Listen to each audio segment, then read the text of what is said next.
Well, g'day, it's Corey McKernan, and we are here thanks to Dexion Victoria. And haven't we got a big preview of the divisional round of the NFL and the College Football Championship, which we've actually got a very special Australian connection into that, which is amazing with our boys with what they're doing. Speaking of amazing, I've got the managing director and Australia's biggest Cowboys fan in Stuart Ward. G'day, Stu. How you going? G'day, Macca. Chappie, how are you guys? Thank you for having us on again. Do we, and we'll gloss over this really quick. How did those tips go last week, by the way? Sorry, you're just cutting out there. Okay. We'll move on to the next one. We'll go on to Nathan Chapman, who's the founder of Prokick Australia, and he's responsible for placing a lot of the vast majority of our boys into the college system and into the NFL. G'day, Chappie. How you going? Corey, good to talk to you, Stuart. It's going to be a good little chat. Big week of footy coming up. Yeah, it is, and we'll rip straight into it. And thankfully for us, like last week, the way that the NFL does the playoffs, that it's Saturday and Sunday in America. But fortunately for us and for people to really sit down and watch the games, we get the Sunday, Monday games. And the first game on Sunday morning at 8:30 a.m. Melbourne time, we've got the Houston Texans taking on the defending and reigning Super Bowl champion Kansas City Chiefs. I'll throw to you first, Stewie. What's the thoughts on this one with the Chiefs not playing for such a long time? Yeah, I'm a bit over the Chiefs and Mahomes, but the Texans play well. Like I was surprised last week against the Chargers. CJ Stroud, he's definitely a good quarterback. So I don't think they'll beat the Chiefs this time, and they've just got so much experience, and at home they're quite hard to beat. So probably the Chiefs for me. That they have. What about you, Chappie, from your angle? No way. I'm on the train. Yeah. Houston, they're going to get a go. I mean, I want to say young Stroud, like ready to go. He's firing, playing great football.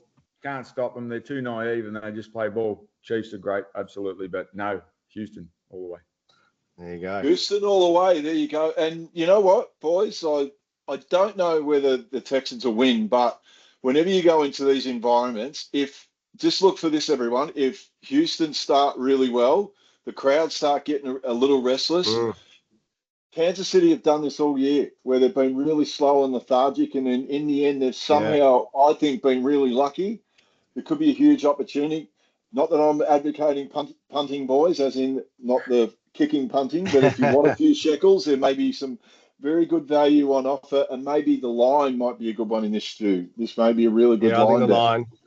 Yeah, the line could be a good bet. I mean, CJ Stroud, some of those plays last week were just incredible. He's definitely got courage and he's got some ticker. So you might be right, Chappie, but I don't know. Chiefs have been there before, but we'll wait and see. We'll wait and see. And look, speaking of another young quarterback, on to the next game. At midday, Melbourne time on Sunday, we've got the Washington Commanders taking on our favourite, Stu, the Detroit Lions. The NFC, the number one seed, they'll be playing at home. Can they stop? Can Washington stop them? And look, Jaden Daniels, he was amazing last week. But how are we seeing this one, boys? Chappie, over to you.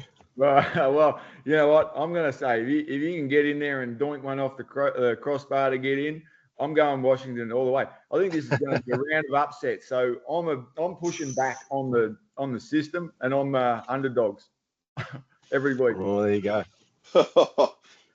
That's why I lost my fantasy league, by the way. Look, the Lions for me, I've been on them pretty much since the Cowboys were out early days. I think they're pretty good. But who knows? Daniels surprises us again. It's they win some close games. Washington. I'd hate to be supporting them this year. You'd heart be pounding at 1,000,000 miles an hour. But Lions, mate. We're on the Lions. Yeah, I'm going to go to the Lions as well. Jared Goff's had a great year. Amar Brown, and even with Dan, I can't wait to hear some of these speeches and some of these little sound bites that are going to come out of Detroit. But I think at home, having the week off, I think it's maybe for Washington. Look, had a great run led by Jaden Daniels, but I think the Lions. Now on to Monday. Monday, 7 a.m. Melbourne time. We're on to the Rams and the Eagles. And what about the deplorable behaviour by some of those Eagles fans last week with the way that they were treating some of the opposition Packers fans? Anyway, we move on. But geez, I don't know. I know what you thought, boys. The first bit of last week, I thought the Eagles were very scratchy. So you talk about now. I probably shouldn't even, Stu. I don't think I should even ask Chappie who he's going to go for in this one, because if it's based on his last two picks, I've got a fairly good inkling what he's going to say. Correct. But no, I think I double down where I need to, but Eagles for me on this one. I've been a bit scratchy. He's gone different. Yeah, I've gone different. Eagles for me on this one. I think they're a bit scratchy, but they're coming back. So I think they're back. They're all right. Yeah, I mean, Barkley, mate, he 255 yards last week. This is crazy. He's having a great season, and I think that run game is pretty important for the Eagles, and it's really set them up in the last part of the year. So Eagles for me is also. Isn't it amazing, boys? Like, we pay all the money to the big quarterbacks and they get all the plaudits, but when it comes to this time of year, that ability to run the ball, it really shows up once we start getting down to the pointy end of the season. And I think, yeah, the Eagles at home in front of that, yeah, I mean that'll be that raucous home crowd. I think will be too much for the Rams. Now we move on to the one, as Bruce Buffer would say, this is the one that we've all been waiting for. I reckon this one is actually going to be amazing. Yeah. 10:30 a.m. on Monday morning. If you can get the day off work, sit down, grab something to eat. I was nearly going to say a beer at that time of day, but it's 5 o'clock somewhere. But this Correct. One, boys, shame someone has to be eliminated. We've got the Baltimore Ravens versus the Buffalo Bills. How are we seeing this one, Stu? Just an amazing with Allen versus Jackson. Doesn't get any better, does it? Feel like a Carlton Collingwood at the G prelim. Massive game. I don't know. It's hard. It's a flip of a coin. The Bills are pretty good last week. It surprised me how they just jumped out of the blocks and put that game to bed pretty quickly. I like the Ravens. I think the Ravens have been that Port Adelaide sort of through the finals time. It's probably time to turn that around. They need to win this. Yeah. Ravens. Yeah, Ravens for me on that one. I think, again, Lamar's been really good, solid, always is, but and probably, to be honest, I've probably seen a little bit more of him, so I feel more confident in saying that. But yeah, shame that someone's got to go out in this one, because I would have probably imagined the winner of this does actually take it out. Spot on. Yeah. Well, let's hope whoever this is. I'm going to go for the Ravens as well. I think Lamar really showed a few people, but again, he's got to keep proving it. It can't be just showing it once in the playoffs if he wants to be considered. Right. And put himself up in the. And again, who knows? This might decide if this is the final thing that tips over the voting for the MVP. This may also decide that, but I'm going to go the Ravens as well. Now, Chappie, onto a bit of an added bonus today, but haven't we on Monday morning, we've got the college championship for everyone out there listening or watching. We've got Notre Dame versus Ohio, but we've actually got two Aussie boys, and haven't we got some big names with the Aussie boys? We've got Joe Maguire, who's playing for Ohio, which is obviously Eddie's son, if you haven't been living on the moon and not knowing the Maguire name. And then James Rendell, for those that don't know, the late Matt Rendell that played for Fitzroy in the AFL or in the VFL. I don't think he got to play AFL.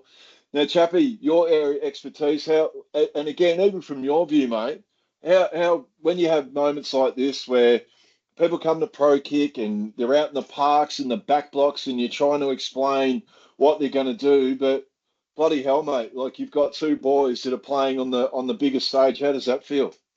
Yeah, it's actually pretty cool. And to be honest, both boys' journeys have been totally different. You know, James Rendell, 6'5", 6'6", massive kick on him.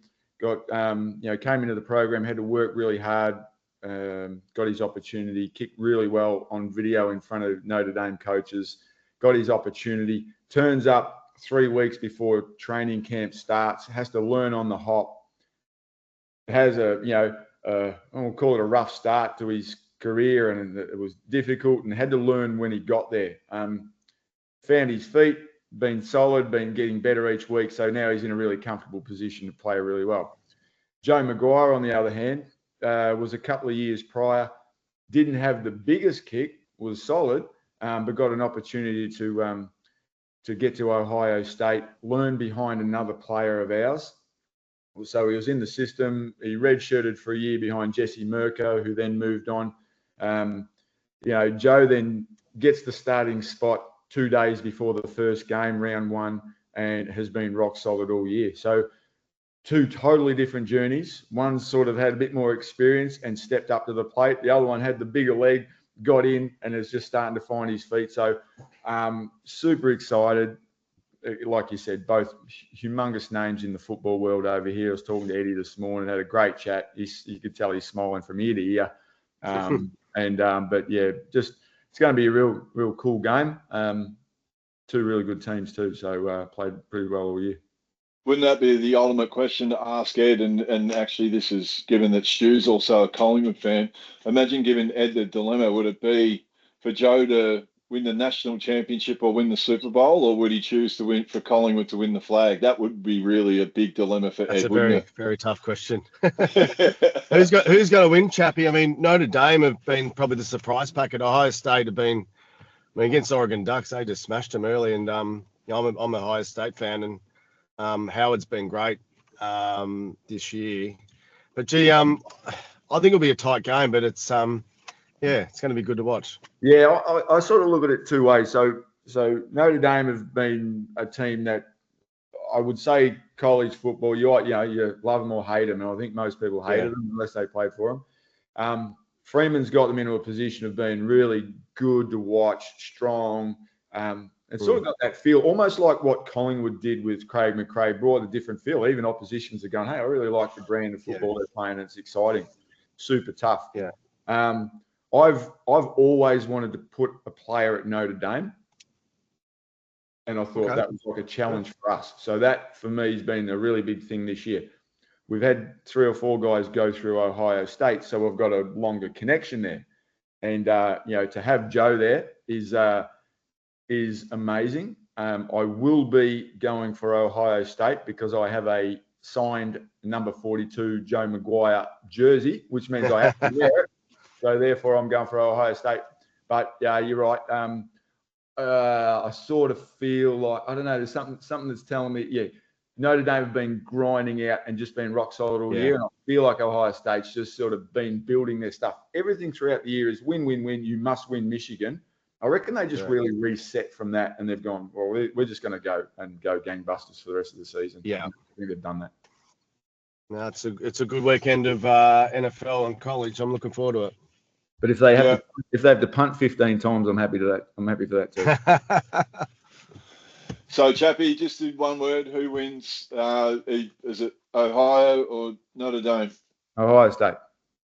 Ohio State. And what about you, Wardy? Oh, well, it's a stupid question. Yeah, definitely on the Buckeyes, mate. I'm a big fan of the Buckeyes, so, Ohio State. All right, well, we'll tune in for that. It's especially on the back of, actually, that'll be nearly going the same time as on Monday, isn't it, Chappie? I think it's nearly on it. Tuesday. It's actually a Tuesday morning. Oh, sorry, Tuesday. Yeah. So even better that we get we get Sunday, Monday, and Tuesday where we've got all these great games that are going on. Now, speaking of great things, we'll see both of you at the Super Bowl party at Amphora at Docklands, which has proudly been sponsored by Dexion Victoria. Boys, that's been a great chat. You've actually nailed that. Look forward to a great weekend. All right, Thanks, guys. We go to the script. Well done, guys. Have a good weekend. Thanks, boys. See ya. Bye.